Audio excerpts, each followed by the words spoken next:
Okay, so being that it is the 13th of July 2020, I keep going to say 2019. Maybe it's because we just want to forget 2020. I don't know. It's been a blur so far. Half of it's been a blur. But look, we all know it's bad around the place, so it's all a case of, I guess, coming up with ways, as we started to discuss last week, about how we look at our businesses and we pivot. We do what's called a pivot, which is kind of what we've done a little bit with Hotels TV, where we've gone, okay, that market's quiet now. Let's look at another market that we can explore, that we can test, and we might just find a jewel somewhere in that. You know, we might just find something that's really positive. The market might create a new kind of area or industry, or pick up an old industry that maybe wasn't firing and turn it into something. There's lots of positive things that can come out of that. And what I wanted to do today is highlight a couple of things that I've done over time and a couple of resources that I've used. I'm going to play you a couple of videos shortly about not only how to pivot, because pivoting, the idea of pivoting and the word pivoting for businesses came out a few years ago with a guy who wrote a book called, I mean, it was around before that, but it's called The Lean Startup. And it was written by a guy that was a CTO for a company, and I'll let the video tell the story. But he was a CTO, a chief technical officer in a company, and realized that this company had got some funding, and they went ahead and they plowed ahead with this development. They spent a fortune on it. And then when they actually finally took it to market, they realized that nobody wanted it because they didn't do their testing, or they didn't, it wasn't as effective. So they had to change things. But it took them, rather than just putting a smaller operation together and testing a market, they just went ahead and spent millions and nearly wasted all of their investment on doing that. And I found in business over time that business constantly needs tweaking and adjusting. Now, I can do it as a CEO or as a managing director or as an entrepreneur. From the position I sit, I can tweak all day long. So I created it, I can change it, I can alter, as some of you guys know, I do on maybe a too regular basis, that I make adjustments and tweaks and changes, because the market is always shifting. The customer, and to get your optimum product, I think, takes continuous tweaking and adjusting. Now, you've got to give something time to work, but as important as giving something time to work, you've got to be, maybe if I'd say, brave enough to make a decision on whether it's time to shift. And it's a judgment call. You can either judge that too early, you can judge it too late, you can judge it just right. Normally, there's not that much consequence if you're a little bit late or a little bit early. Maybe if you're a little bit early, then you've sacrificed whatever you were working on, and maybe it's better and maybe it's not. So there's no real hard and fast laws to this sort of thing. And if anyone who's been in businesses is no doubt probably experienced that. There's many crossroads you come to, whereas you've got to make a decision, whether it's staffing, whether it's expansion, whether it's contracting. Do I go to the bank and get a loan, or just do I sit tight? Do I invest more into this area and that area? So this is something that constantly goes on. It's something I've done for many years in different businesses and different evolutions of everything I've done in this and every business before this. And one of the things that I thought was really interesting is we're in a situation which it's serious to a lot of businesses out there. But to an entrepreneur, it's just another challenge. You know, if it's not this, it's something else.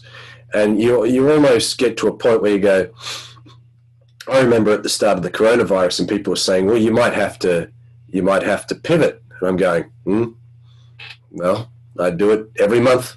You know, I do it every year. It's just the way it is. It's not, to some people, it's not that big a deal making adjustments.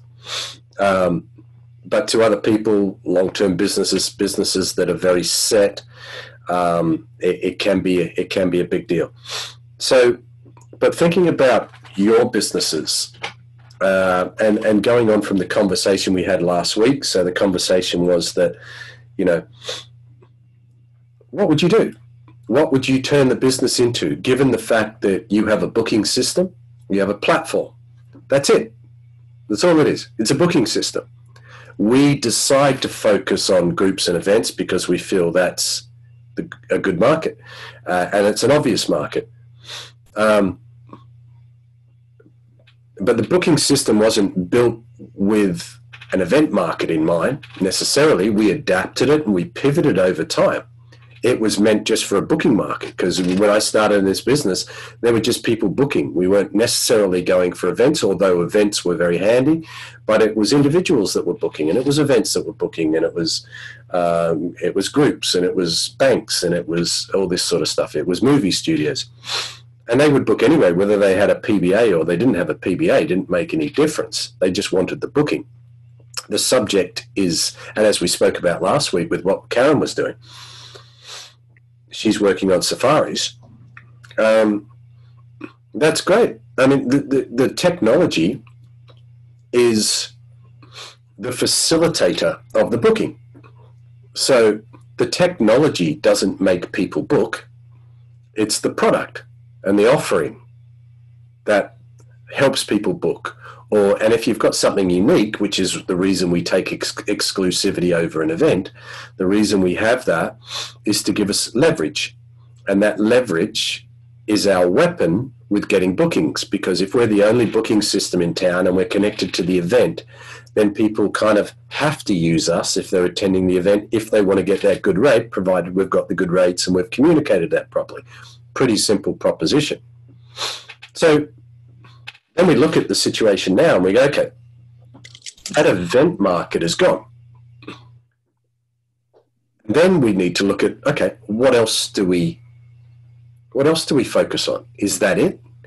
And what we spoke about last week was, well, have a look at the industry, because this is the biggest motivator, if you like, in business, demand and supply. What should we be doing? Well, if you want to know what you should be doing, you should be asking the market or looking at the market, because people are booking hotels. They may not be booking every room in a hotel, but they are staying in hotels. So who's doing that? So it's a case of really digging a bit deeper and saying, okay, just like we ended up doing groups and events because there was some leverage there, how do we leverage the situation now? Who's booking hotels? How do we find these people? What do we offer them? What are they looking for? Clearly, it's a pretty obvious one. They're looking for COVID-friendly places to stay. You know, that's one of the hit lists, but maybe you could draw up a whole list of different attributes. They're looking perhaps for something that is out, away from the city. Maybe they're looking for something in the city, but they're actually looking for something that's safe in the city. You know, so just because it's in a city doesn't mean they're not going to book it. They'll still book it, but what's going to give you that leverage? That leverage might be you finding a selection of hotels that are COVID-friendly in the middle of the city. That would be a pretty good find for someone searching around that isn't sure. Yes, videos can help and all the other things that we promote and on the other sort of side of the business, that will always help. But so, and how do we get to that market? Well, the market we need to locate where they are. Where are they? Are they on Facebook? Are they on whatever the case? Are you prepared to put some money behind it? Get the product on board. Remember, it's just a booking system, and then put some money behind it. Promote it. You know, this is your business at the end of the day. So if you've got to spend a little bit on Facebook advertising or whatever to promote the unique selling points of your proposition, then you're getting in front of those people, whoever you've identified they are, who can come through and find something that's very unique with you and transact at the end of the day. And that is a business. You know, that hotels will be paying commission for. Maybe come up with another creative way to make money out of it. I don't know. But so the process I really wanted to discuss with you today and go through is how do you make those decisions? Okay. Is there a process? And what I found with going through a book I read, actually I think it was an audio book from memory, is through the Lean Startup, is just trying to find a starting point at where you can look at your business and test the market and review your decisions before you plow headlong into something that you invest in and that maybe isn't going to work. And it's called a minimum viable product, or MVP, that they talk about. And I'll play this in a minute so you can kind of see, and then we can just chat about it after that. But creating that, it's a bit like a minimum viable product, or an MVP, is a bit like perhaps what you're doing, Karen, with the safaris, is that you've created a platform. You've added a few hotels on. Hopefully you're going to get a few rates. You've got a stock of product, and now on the other side, you're going to go out and find a market. And on that market, you're going to send a few emails out, put a few posts up on Facebook, and essentially see what the hit rate is. And then what you need to do, one of the most important things to do to see if it's going to work, is to actually measure it. Because if you measure it or you don't measure it, you're never going to know. And so analytics are really important these days because everything is pretty much measurable. But then at least if you know there is a critical level that you wanted to reach in order to say it's a goer, then you go, and then you back it, and then you push it out because you've got your numbers. So it's a case of kind of looking at your business and making those decisions. So let me just share my screen. Have a bit of a watch of this. I think one's about 4 minutes. One might be 6 or 7 minutes or something like that. But I think it could be interesting. Okay, let's.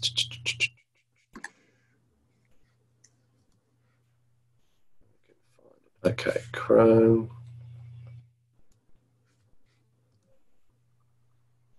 All right, can you see that YouTube page? Okay, hopefully the sound will come out. I'll turn my mic around. If it's a problem, then just let me know. All right.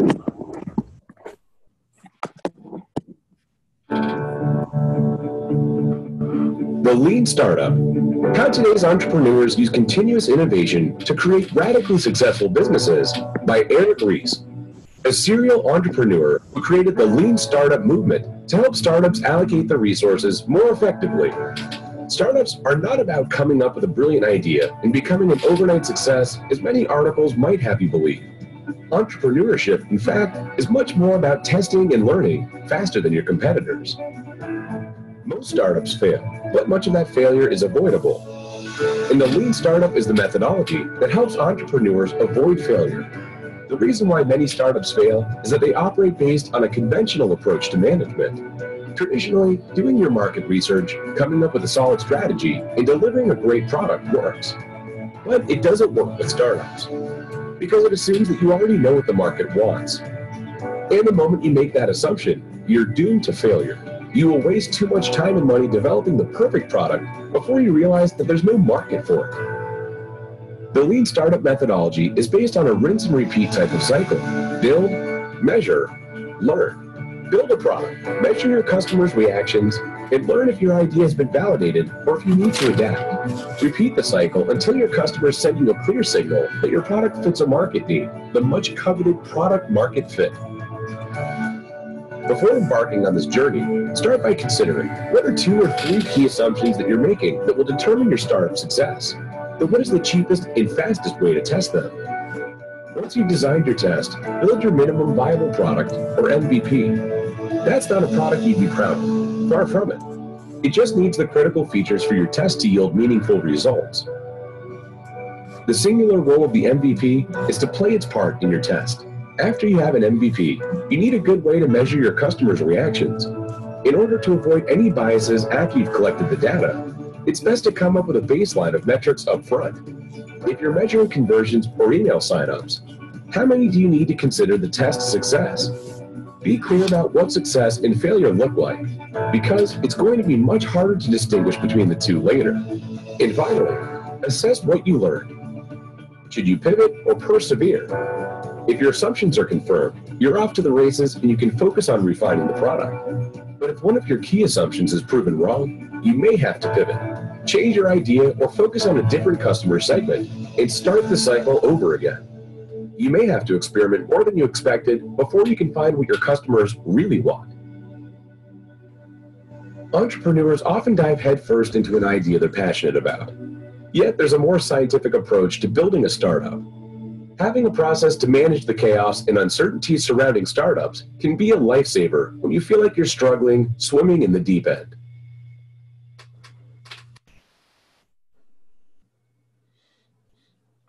Okay, so essentially that's about building, measuring, and learning, and just keeping going through that cycle. Let's play this one. This one's a little bit longer, but you know, on this basis,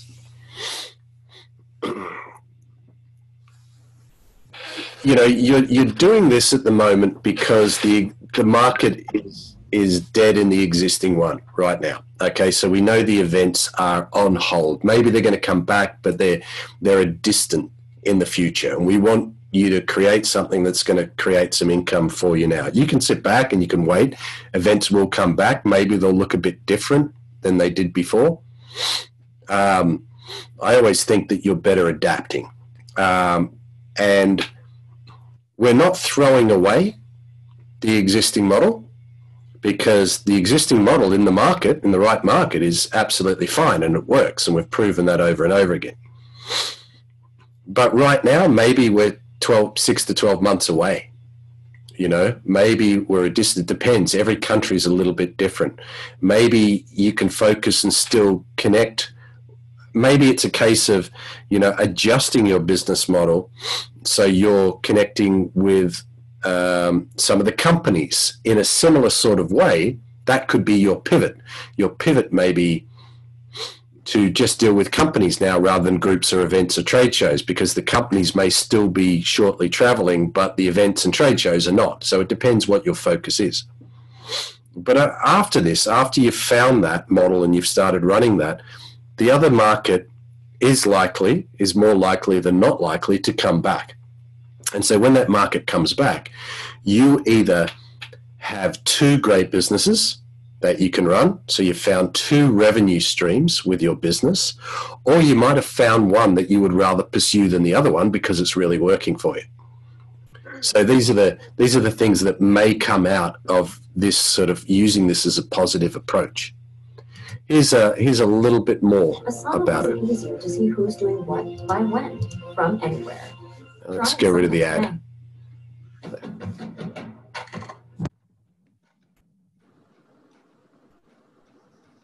Early version of your product to validate a critical assumption.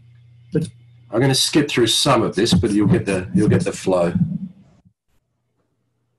I recently read the book Lean Startup by author Eric Ries. In 2004, Eric Ries was a chief technology officer of a Silicon Valley startup called IMVU. IMVU's vision was to create a new online product that would allow users to build 3D avatars and interact with friends using their existing instant messaging networks. Their product would combine 2 popular trends at the time, 3D gaming and instant messaging. With complete confidence in their new business product, they got to work, putting in crazy hours to bring their idea to life. After 6 months, Eric and his team had incorporated all the major instant messaging services like AOL and MSN Messenger into the product, and it was finally ready to be released. On launch day, they eagerly awaited the thousands of people they thought would download the product. But there was one problem. No one was willing to download it.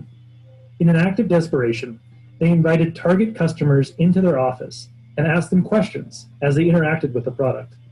It became obvious after a few interviews that their base assumptions about what the customers actually wanted were completely wrong. It turns out that people didn't want to use existing instant messaging networks to invite their friends because they didn't know if the product was cool or not. However, people were willing to install a new instant messaging service that would allow them to talk with strangers using their 3D avatar. That meant Eric's work trying to integrate existing messaging services into the platform was a complete waste of time. Eric was frustrated, having wasted nearly 6 months of work building something nobody wanted. But he was thankful for having learned what his customers actually wanted before the company ran out of money. However, Eric couldn't help but wonder, did he really have to waste months of work to learn what his customers actually wanted? He quickly realized the answer was no, of course not. Eric could have simply integrated one instant messaging add-on service and shown it to a handful of customers and learned that no one wanted to use it. Eric took a step back and saw that his approach to building an innovative product was fundamentally wrong. His focus shouldn't have been on executing the perfect plan. His focus should have been learning which of his efforts were valuable to the end user in the least amount of time. Instead of relying on past experience, intuition, or focus groups to determine if what he was doing was valuable, he should have been deploying minimum viable products. A minimum viable product, or MVP for short, is a product made with a minimal amount of effort that is used to test specific assumptions regarding the value of an idea. The story of how Zappos, the online shoe company, got started is a great example of how to conduct an MVP test. Before Zappos became a billion-dollar online shoe company, founder Nick Swinmurn tested the assumption that customers were willing to buy shoes online. Instead of building a website and collecting a large inventory of shoes, Swinmurn approached local shoe stores, took pictures of their inventory, posted the pictures on a simple website, and then when a customer clicked on the buy button under the image of a shoe, he'd go back to the store, purchase the shoes at full price, then go to the post office and ship the shoes to the customer. Eventually, Swinmurn was unable to keep up with the number of online shoe orders, and at that point, his online shoe company was a good idea. Once he validated his idea, he could be confident spending time and money, hiring a team, and collecting an inventory of shoes. If you have an innovative business idea, or you've been asked to work on an innovative project at work, here are the steps that you can take to validate your idea without wasting a bunch of time and effort building something that nobody wants. First, write out your vision for the user experience you wish to create after your business product or work project is complete. Let's say you have an idea for an innovative new board game that combines two popular board games, Monopoly and Risk. This game allows you to go around a board and collect properties, while at the same time building up an army to take out your opponents. The first step in developing this product would be coming up with a brief step-by-step description of how the game is played, from the initial setup to the end of a single game. After coming up with a high-level plan for your product, you need to step back, look at your plan, and identify any assumptions you've made that, if wrong, would result in a large amount of wasted time and effort. So let's say that you've told your friends about your board game idea, and they absolutely love it. They tell you that they'll definitely buy your board game when you complete it. At this point, you may be tempted to just go ahead and spend hundreds of hours making the board game. You're confident about your idea, but there is still one fundamental assumption that you haven't tested. My target customers will actually buy the product. It's critical to remember that validation comes from measuring the behavior of your target audience, not gathering opinions of the general public. People can tell you that they will buy your product all day long, but that story often changes when it comes time for them to bring out their wallets. The third step is determining how you can build an early version of your product to validate a critical assumption. The two most common ways to do this is build a concierge MVP or a smokescreen MVP. The concierge MVP is what Zappos did. Instead of trying to bring the... All right. So I think we'll leave that. It goes off into other kind of directions, but hopefully you kind of get the idea. So where we can, let me just come back to you now. So essentially that's what we did before we started franchising this business. That was very much the process of what we did. You know, we originally were in a situation where we were an OTA, where people were coming through and they were booking through different sorts of forms. And then we got a couple of inquiries regarding groups and events and trade shows. And before we did anything, and certainly before we franchised anything years before, to see if it was worthwhile, we put an event up there. That's what we did. It was pretty easy, pretty cheap to do. It didn't look amazing because it wasn't built for that. It was just built to list a hotel. So instead of putting a hotel, we put an event and we put some details, and we almost, I think from memory, we made the rooms into one hotel. So the hotel listing was the event, and then the rooms were the individual hotels on that page. So we realized at that point, we had a pretty flexible booking system that we'd actually created. And then we put it in front of the market, and the market were the people that were attending that particular event, and they booked. And that gave us confidence, so we did it again, and we did it again, and then we experimented, and we used the same sort of system without changing the system, without building anything else. We then moved it, so it didn't cost a lot to test it, but we realized there was another market there by just being a little bit creative with the platform itself. Now, what we've built now, years later, and it was the same with franchising. When we went to franchise, we started with one. And we thought, okay, well, let's see how they work that. Let's see what they can do. Let's see what training we had to do. And then we got 2, and then we got 3. You know, you've got to start somewhere. So what you learn from that is that you don't have to go and spend a fortune on building a new website. Okay, we're building a video channel at the moment. And we've been trying to put another website, but we've been able to integrate it into the existing, because what we're doing is effectively building it and learning from it as we go along. Now, what you can do with your booking system is, at the end of the day, it is just a booking system.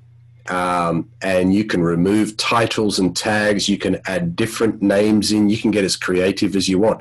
The hotels could be boats. The hotels could be houses. The hotels could be, you name it. It might be that there's an exclusive area that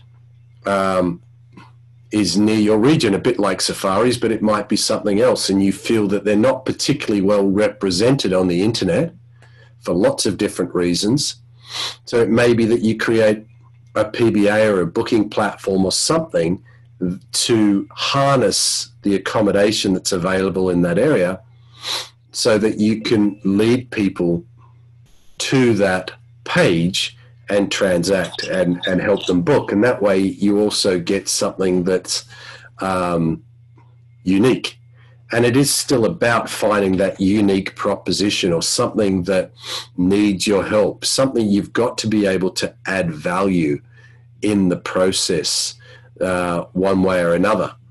And so by using the system, and I'm going to take you on, and I'm just going to show you, let me just show you this, kind of the flexibilities of the system, so that, you can start to get creative with what's here. So, for example, if we look at the front end of the website, and we go into a particular destination. So let's let me just have it there. Let's use the Gold Coast as an example. Okay, so here on the Gold Coast we have a destination. So effectively, think of this not so literally as it's used right now. Okay, So think about here is a platform. So if you notice, this is the Gold Coast, and this is generally, we can list hotels like a bit like booking.com, and people can come through and they can book, or they can watch a video, or they can do all that sort of thing. But if you notice, this is actually the PBA now. So we used the previous PBAs, which was a designated one-page PBA. And what over time we realized is that actually we could create a better PBA by using the destination. So we started using that. So you've got a choice of two. So this can be just about anything that we want it to be. And then articles and guides are information about that area. And of course, videos are videos. But then the hotels could be, as I said, could be hotels, could be houses, could be apartments, could be safaris, could be a package tour of some sort of description, could be anything you want it to be to promote that fits in to the fact that when people click through, you can add images of whatever that particular product is. You can add videos, you can add features, you can add bookings, you can add a description because you write all this. Okay, and it says start your booking, so you start your booking, and then you can search specific rates or enter specific room types and rates. And as I show you in the back end, it's very easy to be able to customize the name of a room, which could be the name of a gîte in France or the name of a whatever that is. Sorry, So if we go into the back end of the system, and that's why understanding your technology is also quite important, because then you get an understanding of what you can do with it, the flexibility. So this system was built in a very flexible way, where you can add a destination, whatever that destination is. We choose to consider destinations as cities, as locations. A destination is also an event. A wedding is a destination. A trade show is a destination. So a destination could be anything. It's just a platform or a product. And we can add a destination just like this. Okay? So it looks very similar to the PBA. That's because it is. It's built on the same thing. So whatever you decide that to be. So you might call that wine tours. You might call it some attraction. It might be shark diving, or it could be just about anything you want it to be. One of the things I've often said to people is that these can be used as mini booking systems. So imagine if, let's say there's scuba diving companies. I've used this example in the past. So let's say there's 100 scuba diving companies. Okay, now think about domestic markets, because domestic markets, as we discussed at the start of this presentation, are what is happening now, and it's likely what is going to be happening for the next 6 months, maybe 12 months, that we can rely on. So we spoke about Thailand, and that people are traveling, and they will travel from one location to another to participate in that type of event. So what is it? Is it horse riding? So we could create a destination about horse riding, and they happen to have cabins on site. It could be wine tours and cabins or accommodation next to that, and that might appeal to a very domestic market. And they might be crying out for business, as most of these places are right now, but very few have the flexibility to tie their systems in so quickly around something like this. So whereas before they might have survived off the promotion from booking.com geared to international travelers, maybe there's a more domestic-based option that you can provide using the platform that you can promote using social media. And in a lot of senses, we've got a much more focused market than we ever had before. So before, one of the biggest questions would have been, where do I start? You know, if I'm going to promote wine tours and accommodation near wine tours and little guest houses and things like that, where would I start? Internationally, how would I? But now it's obvious. There's one place to start, and that is the domestic market. And you can easily research the drive market, as it's called, to a particular location or a particular area.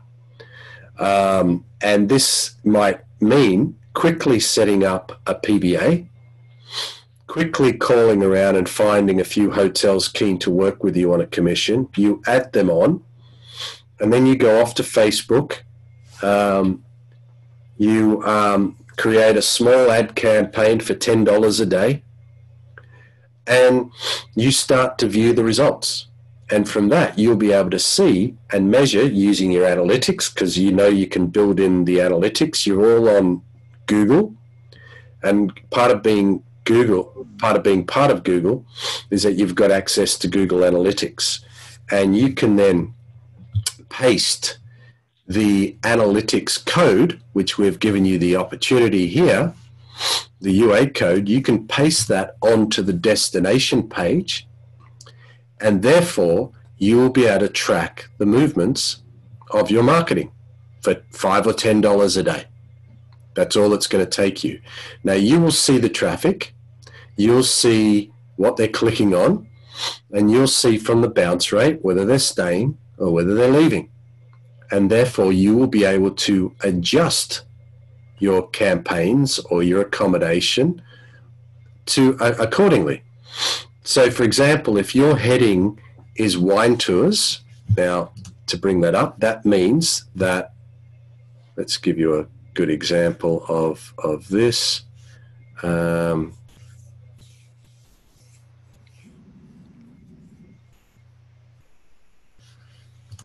know there's something sort of similar. Have a look.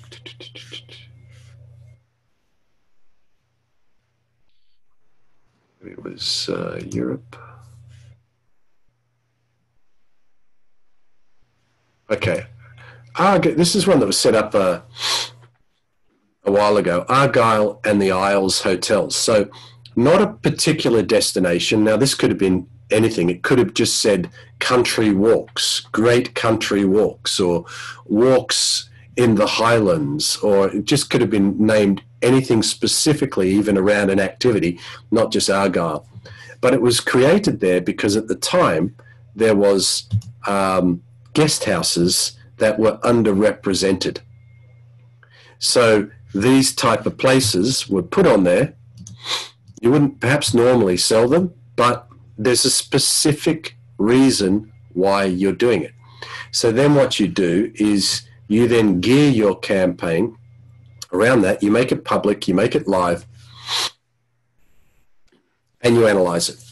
And then what you can do is measure it. So if you are advertising this on Facebook and you are getting a reasonable click-through rate, what does that tell you? It tells you people are interested in the wine tour or the walks in the woods. Now, when they come onto that page, if they're not booking something and they're leaving, then maybe they're not finding enough information about walks or wine tours or wineries. Maybe the accommodation is not the standard they want. So maybe you would put one budget, one mid-range, one luxury. Same. So these are exactly the reasons we do it with the PBAs for the events, is so that then we can measure what the consumer wants. So people having wine tours, going on wine tours at the moment in the market, who are they? Are they people with money? Are they people that are retired. You know, you can drill down and you do a bit of research into this, and therefore you'll be able to pick the right properties that match that market. Once again, do your research. Pick up the phone and call the winery. You're promoting the winery, so in return, what are they going to give you? They're going to give you feedback. So the people coming to your winery, what's their demographic? What age are they? Where do they normally stay? What do they like? What do they want to do? Do they want to be on site? Do they want to sleep in a tent? Do they want to, you know? We've booked caravan parks before, and glamping, you know, luxury tents, and all these sorts of things that are classed as accommodation. So once you put it into the system, you can then measure it, and you'll be able to know. So let me take you on, if I can, and give you a little tour of Google Analytics.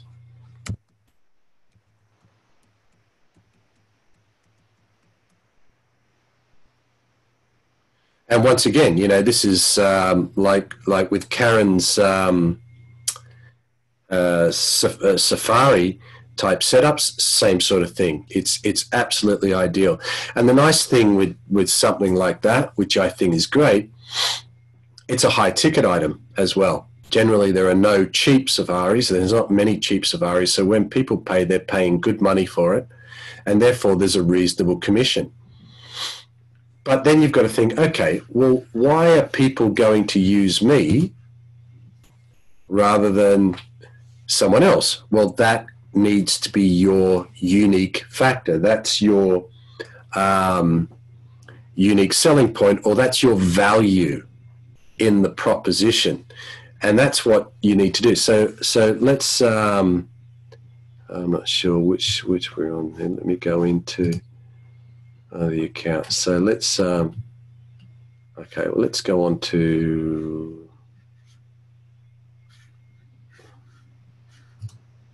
here's a specific event. It's not been active for a long time, but this was a trade show. Okay, so this was a lot. Actually, no, it's too long ago. Let's get something that's more recent. Okay. Okay, so if we go onto an event on hotels.tv, we go into behavior. Okay, well let's look at American Way. So this is the current page we've set up for. I'll show you it in case you don't know it.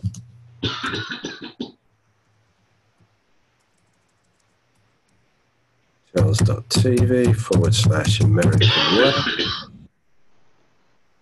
Okay, so this is the page we put together for American Airlines website that we're partnering with. So we set this page up so that when people are on the AmericanWay.com page and they want to book one of the hotels, they come through to the American Way. So what we've done here, and this is something you can do as well. Here's another pivot for you. So here is an airline, okay, American Airlines. And we're working with their publishers, and their publishers have decided that they would like to make some money out of booking because they're creating these websites and these in-flight magazines. They're selling advertising, but they're not making any money. Well, they're not making money off bookings. They're making money, but they're not making money off bookings. So they're looking at ways to do it. Now, who else might be like that? Maybe it's a travel company that doesn't have their own booking system. Maybe it's a publication. Maybe it's a magazine, you know, that feature hotels. Who features and does write-ups? We know in-flight magazines, they do write-ups of hotels. But who else does that? One of the reasons before that I said scuba diving companies is because scuba diving companies are a destination. Scuba diving is essentially considered a destination. People will travel specifically to that location, right, to go scuba diving or to go surfing or to go kite surfing, or there are these specific interest groups which you can make a platform or a PBA around. That is the first thing they want. Give them some information. The next thing, they're going to have to stay somewhere. So you give them a selection of accommodation around their interest group. So the PBA is exactly that. It focuses on an interest group. Now, domestically, are people, because of the coronavirus, that love scuba diving going to stop scuba diving?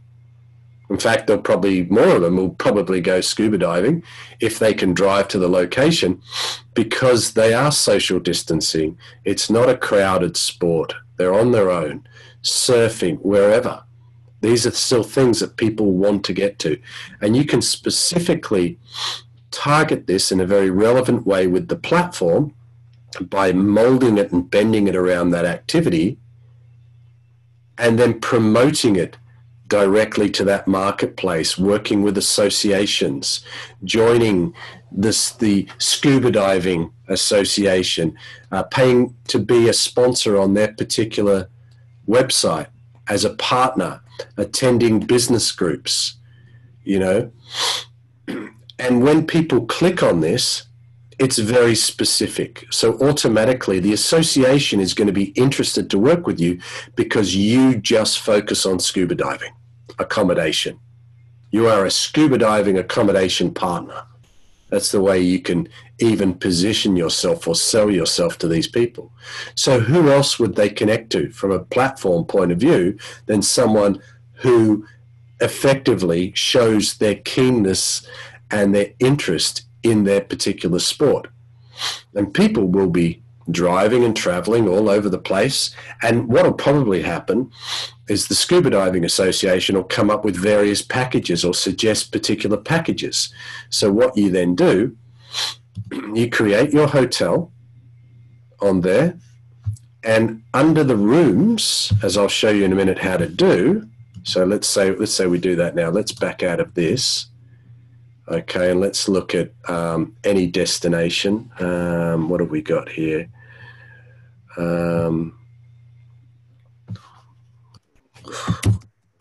London as a. So let's grab any hotel that's here. Okay, so when you go into the room types, you can create any room type you like. So if we go add a room, or we can edit there, let's just say add a room, we can type in double room with 2 hours scuba lesson. Room's got a shower, it sleeps 2 people. Okay, we can put details, offer in there, rack rate is $250, and we save it. Okay, so now that offer has just come up there. We can go in there and even create a rate for it now. Let's call it on the 20th, and we're going to add to the double room scuba lesson, we're going to make that 200. Add availability. You can even do it on request. You don't even have to add availability. You can just add it on request, which basically means that, you know, the booking comes in and it says to them, okay, we're just checking availability for you. And then you can go to the organization, you go to the hotel and say, okay, who's got availability? You go to the scuba diving company. Can you fit these people in on this particular day? And then you've got it. So if we then go to London, where is it? Maddox Street, wasn't it? Oh, no, we'll go home. Go to the home page. Maddox. Okay, there's Maddox Street. We go in here and we say, what did we put it on the 20th? Find a room. Okay, down here, we've got double room with 2 hours scuba lesson, sleeps 2. Okay, it's £200. Great, let's book it. You go into the booking process and it's just like before. Okay, you can put details, you can put cancellation policies. So as I said before, this is a platform for you to create a hotel booking or a booking that includes accommodation. What that is, I'll just take that off so no one books the Maddox Street in London and wants to go scuba diving. That would be interesting. Not impossible. Not impossible, but it would be... Definitely looking clear at the moment. So. Yeah, maybe a lake. Even the lakes are black. I know. Some people that go scuba diving, maybe it's more exciting that way. The hotel pool. Park. Or the hotel pool. The only scuba diving I've ever done is in a hotel pool. That's where they teach you. That's where your initial lessons quite often are. You know, so you sit on the bottom of the pool, breathing. And that's what I did for... I used to do scuba diving, and that's where we learned, in a public swimming pool. Yeah. It's a great way to start off. So, so we go back to the analytics side of things, and American Way up here. So we can see that we've had destinations 23 there, American Hotels 13. So we can see... I need to find the other. Let me just. It's. I've lost all my.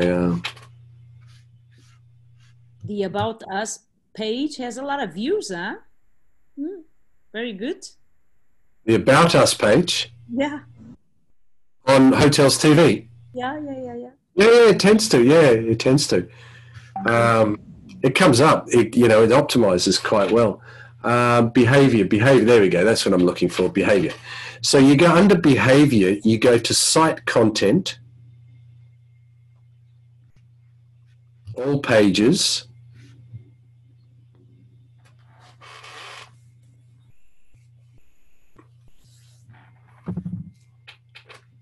okay, so at the moment, trending, if you call this trending for Hotels TV, it's very quiet in the stats area, but trending is American Way because we've put it up.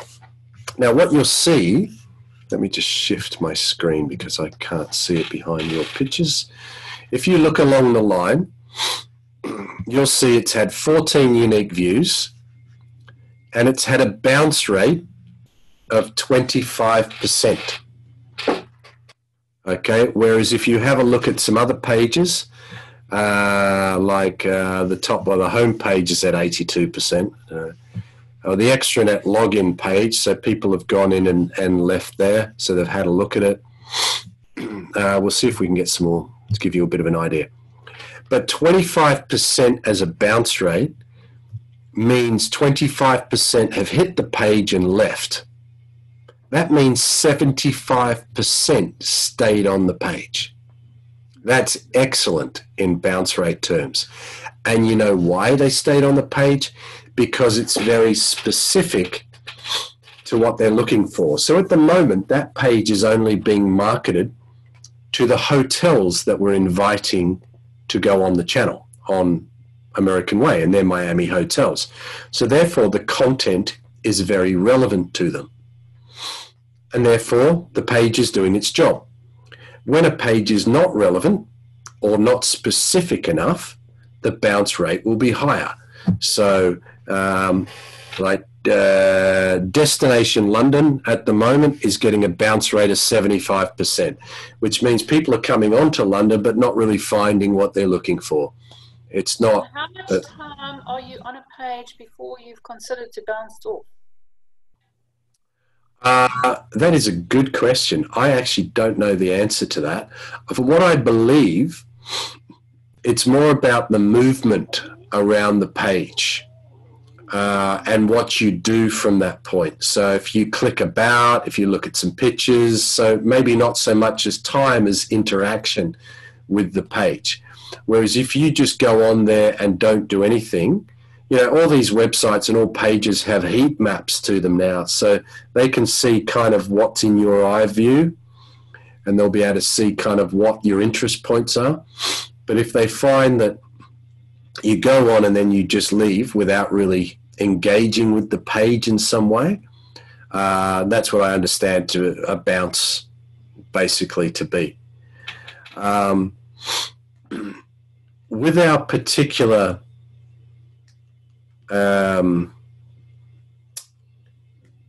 PBAs and events, and I'll do a bit of a test for you in a minute, like the Muslim convention.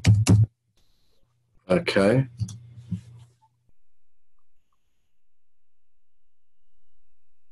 I've got to go back. I've got to go back. So let's say we go back 12 months, just so we've got some data.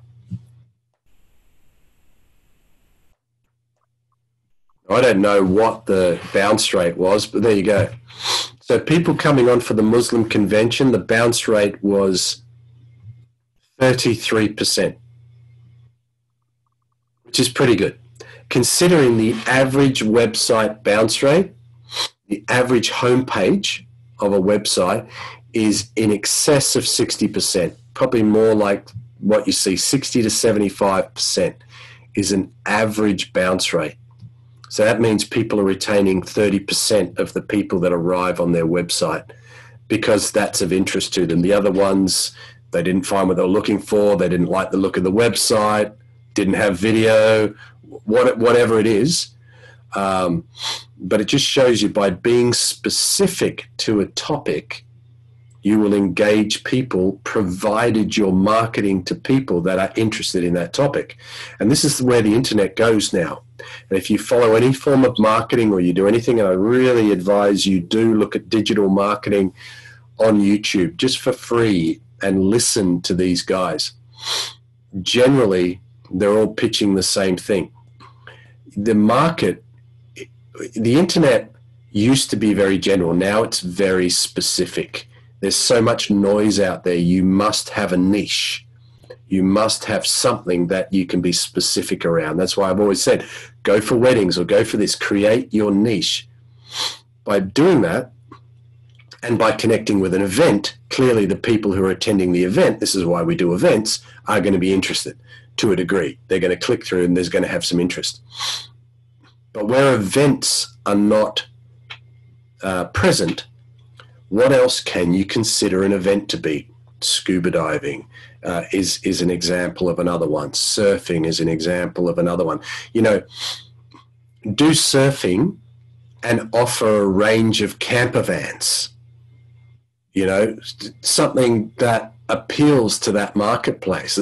Okay, it might say hotel through the process, but it's more the unique aspect of the camper van that's sitting there in front of them that they want to book, that will tempt them to go through the process. You know, they're not just going to not do it. They want that camper van, and that's where the driver should be. It's nothing to do with the booking system. The booking system functions. It's all the booking system's supposed to do. It's the product that either tempts them in or keeps them on the page and the information you put on that page. Okay, and this is how you measure it. There's a million other ways you can measure it as well, but this is one way. Now, one of the things that I suggest is look at that page, right? The Yali Hotel had 82% leave. The Townhouse Manchester had 100% leave, and right, and why I believe. Now, we did the most bookings for this event were actually at the Townhouse Manchester. And I think the reason that they bounced off that page is because there was no more availability. So whilst the hotel was still there, there were no rates, no booking system that was sitting on the page. And so people left without engaging and doing anything. But we actually did about 40 or 50, I think about 60 room nights at that particular hotel. So it just gives you indicators of what you should be looking at, because then you go back to your page and go, okay, what's wrong with that? Why am I getting such a bounce rate? Have I got bad pictures on there?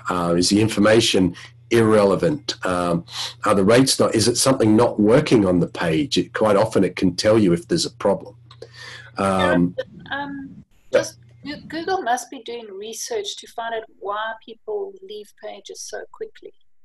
Oh, And there's that's plenty. an ongoing research that they update all the time. So they obviously would use the statistics. So Yep. would you have access to that information? So you can go through, let's say there's 10 different reasons why people leave a page. Yeah, You know one of them. A great tool is Google Keyword Planner. Okay, so if you go onto Google Keyword Planner, I've got to sign in, do I? What it'll show you, not so, I mean, look, people leave pages usually because they don't find the information they want. It's as simple as that. But what you can use Google Keyword Planner for are things like what are the most popular search terms right now? Are people searching South Africa scuba diving? And you can put in terms, you can describe your business or whatever, or and you can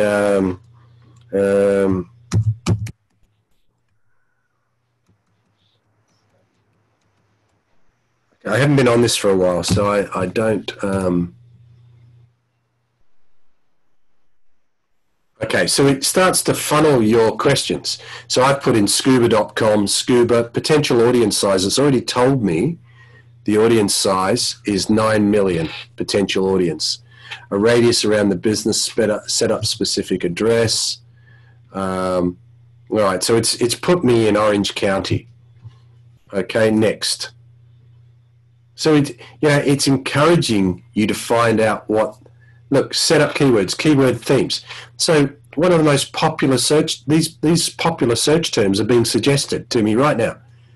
Scuba certification, scuba regular, scuba fins, snorkeling mask, diving equipment. These are the things that people are actually looking for. So if you can combine your search with accommodation, you can drill down and find a category that's active right now, appeal to them, and locate some hotels. And then what you do is when you go onto Facebook and you do some advertising, you make sure you include scuba and some of these exact search terms, because people are using these all the time. So you go, okay, yeah, I'll be happy with that. Maybe you would have added accommodation. Are you a diving? Add one. So it's actually writing your ads for you. So the whole idea with this, you don't go through to the writing ad stage, but the whole idea, it's trying to fine tune your advertising so that you advertise with Google and you get results, because they know then you'll spend more money. And so this is a funneling process. So they're trying to find the best search terms, and they're going to charge a premium for them, or whatever the click-through rate is for that particular search term. But it's a great thing to use, and you can go back and play around with different. There are a few other bits and pieces, other ways of doing it. I just can't remember. So you could add a keyword theme, scuba diving accommodation. So scuba diving tour agency, scuba diving accommodation comes up. Okay, scuba diving packages comes up as suggested. So you can even get rid of some of these terms. Okay, let's see what just comes up with scuba diving accommodation. So these are the other recommended terms. Thailand scuba diving being one of the most popular search terms. Scuba diving trips, scuba packages, dive resort. Okay, so dive resort sounds good. Scuba diving trips sounds good. So click on next. So we've reduced our audience size down, but that can be a good thing because you're fine tuning your marketplace, which means you're going to find your market without wasting clicks and wasting money. And that's what you need to do. You need to be very specific when you're on Google or Facebook if you're trying to attract that audience. And it may be that you don't need to advertise. I don't know. Maybe you go onto Facebook and you join some of these scuba diving associations and groups, and you publish some articles and do some writing and do some blogs and lead people back to your page. You know, maybe you get in touch with a travel agency in Durban that sends people across to the Western Cape for scuba diving, and you're helping them accommodate, and you're working a commission out and working with these people. I don't know. But these are all the potential of things that you can do. So the point with this is that you have the platform and you have the tools and you have the booking system, you have the flexibility to create a room name with a package. You have the flexibility to call a destination you work with a destination that can be just about anything that happens. It can be the way it's described. You can create a hotel which actually can be anything that is deemed accommodation, that is bookable. And you can do it in an activity that is still active and appealing to domestic travelers right now. And you can then publish and publicize that through social media, or shoot a video, or whatever, whichever way you want to do it. You know, attend one of these, you know, all you have to do is go on to YouTube. You want to learn a bit about digital marketing, and put in a search time like, you know, how to do Facebook ads. Well, ads. So start to finish, how to create a Facebook ad. I've watched this guy before. He's actually very good. Kevin David, 12 minutes. Boom, 12 minutes. You should have a bit of an idea. You're not going to be an expert, but you'll have a bit of an idea about where to go and what to do. And, you know, he's actually very good. That guy, Kevin David, very good, because I remember, you know, they start you off and say, okay, just do it $5. Just put $5 down. Because whether you spend $5 or $500, you know, generally the metrics are very similar. And if you get some good click-throughs with $5, and the thing is to actually don't put one ad up. Okay, you put 10 ads up, and you have them all slightly worded differently. And with your $20 or $10, you can then see which ad actually got the best click-through rate and start spending more money on that ad. And it could be the title's different, could be the audience is slightly different, could be, you know, something about it is slightly different. So I'm not saying these things are instant. They can work very, very well. And like anything, you need to learn it. But if this is part of your pivot in your business, that's great. If you want to pay someone to do it, you might know someone, but for $20 a day, you know, you're not going to pay them $500 a week to spend $20 a day. So to learn it is not a bad thing. Someone may do it for you. You're going to have to pay them, but there's plenty of digital marketing companies out there, and they'll take, you know, you might pay them $500, but they'll take you $20 a day and they'll show you how to spend it. And they'll come back with statistics, but it would still cost you $500 because whoever you're working with, unless they're going to do it for free or a promise, which maybe they will, maybe you know someone, they can do it. But can you learn off these videos? Yes. And Kevin David is one that I would recommend looking at. I think it's pretty straightforward. But, you know, soak information up. There's so much free information. There are other good courses as well on a website called udemy.com, UDEMY. And these are like $20 to do a full Facebook course or a full Google course or something like that. I've bought several of them. And, you know, for videographers and people like that, or people doing digital marketing for me, I've put them through that just to get the basics.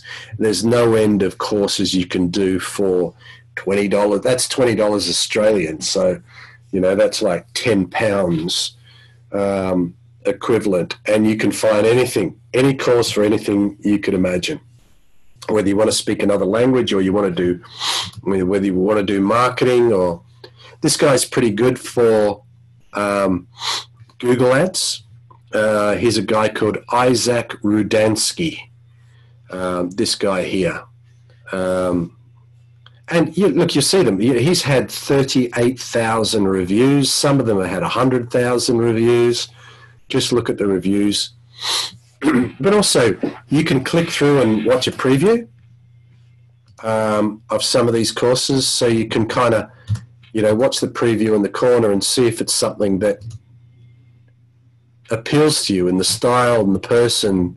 Can you sit through 5 hours of this person teaching you something, you know? But it's very simple, and it just moves from one module to the next module in a very logical order. Do you want to learn digital marketing skills to grow your business and career? My name is Dara, and I've helped thousands of people just like you through my complete digital marketing course. So, and that's it. And they all have something. You know, they all know the basics of digital marketing, but some of them have an experience that others don't. And, you know, but the secret is, with any sort of marketing, is to test, split test. And that's why you spend your $10 a day. So first of all, you get your product, and you get your direction, and you get your unique selling point, and you set it up. Then you go and stick it on all the free stuff because it's free, right? But you've got to tag it so that people can find it. So, you know, you can do courses on tagging correctly. How do I optimize my marketing to make the best of free Facebook and get into groups and do all that sort of thing? And you switch your business on. That's effectively what it does. And then you can then choose. And then once you see some positivity, you focus on that positivity. And that's where you start to invest more of your money. But you make sure for every dollar you spend, you're getting $2, $3, $4 back. And then you've got a business. And then you know it's working. Now that's a very basic. We'll cover this in future weeks. I'm happy to keep going through this, you know, each week. It's something that the idea was we were going to be taking you through this with more advanced stages of your PBAs and working with events anyway. And how we were going to use that was basically, when you have an event and you've attached a PBA and the event organizer is pushing your event for you, what else can you do? And what else you can do is you can spend $10 a day on Facebook targeting the people that are attending that event or have that event or that industry in their interest group. And that means effectively every time the people that are registered to go to that event go onto Facebook, they're going to see your ad, which says, hey, we're Hotels TV, we're the official booking agent for this event. Click here to make your booking. We've got exclusive rates for you. So it reinforces the message, and it follows them around with remarketing campaigns, which are very simple on Facebook. The ad follows them around. That's why when you go on Facebook, you'll see ads that follow you around, because you went to their website first, and that automatically tagged you. So when you go onto Facebook, that ad is targeted at you because you just went onto their website. It's called remarketing. It's a very clever thing. It means you don't waste money as much with your advertising. And so you can be very, very specific to your category, your interest group, and really drill down to a very good market that are interested right now, domestic tourism, in an activity or a destination, whatever that is, it's happening right now. And the reason you know it's happening right now is because you've done your research. Your research is keyword marketing tools. It could be Facebook. It could be reading the news. It could be picking up on something that has been underrepresented right now. You know, COVID hotels, whatever it is, as a term might be, but you've got to be specific to the market. You can't then just, you know, you've got to say, okay, who wants COVID hotels or COVID hotels for the elderly?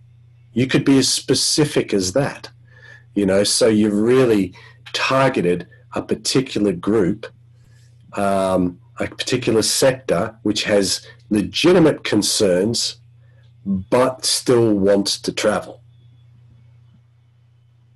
All right. So it's about thinking laterally, and then that process that we looked at before, although that's geared towards startup businesses, it actually can be just simply changing your business idea or adapting, you know, which is basically to build it and measure it and learn from it, you know, and that's it. And you keep going. So you've got a platform, hotels are open, people are staying. Who is staying? And who's going to be staying and who wants to stay? Or if it's not hotels, are they booking camper vans? Are they booking houseboats? Are they booking tents? What are they booking? And bend the booking system around that market. Okay, any questions on any of that?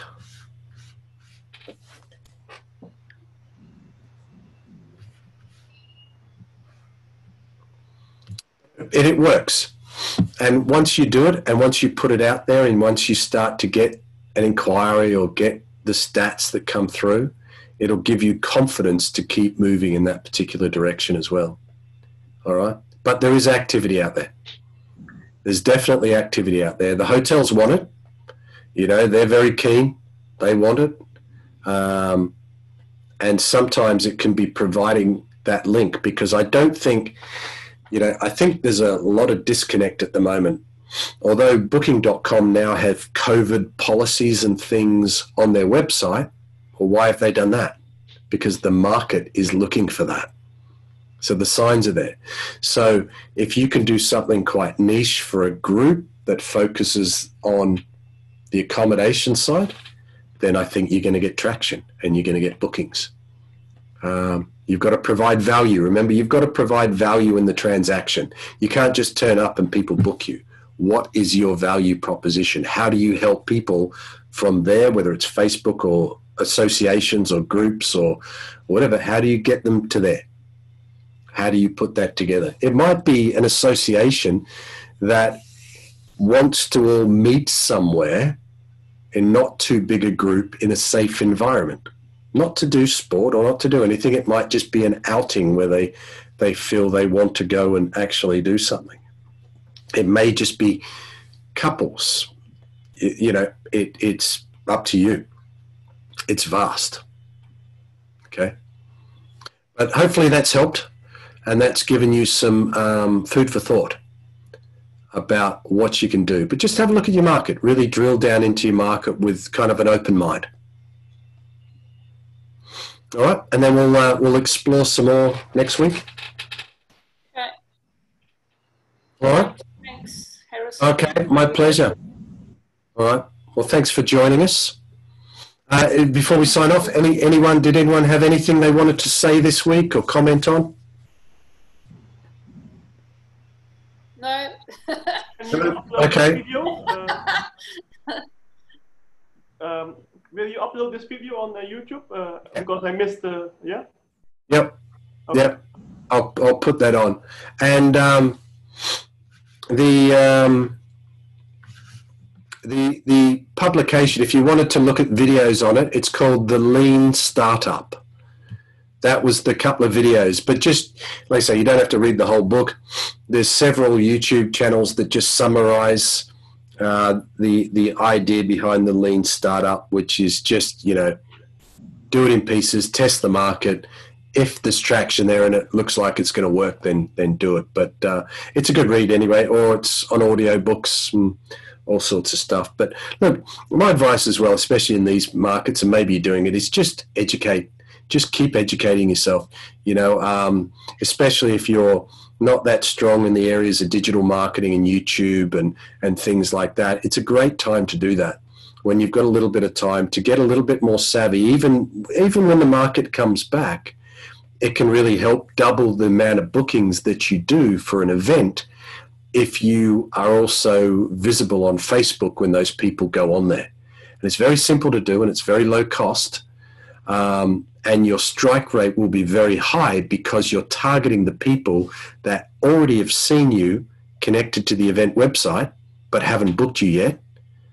So then they go onto Facebook and they go, oh, there's Hotels TV again. All of a sudden, you know, the old thing in advertising, people have to see you 4 or 5 times before they trust your brand. If they've seen you on the official booking website and then they've seen you 3 or 4 times on Facebook, then they go back to the website to do their registration, they're probably going to be more comfortable with booking a hotel with you, you know? All right. Thank you very Well, much.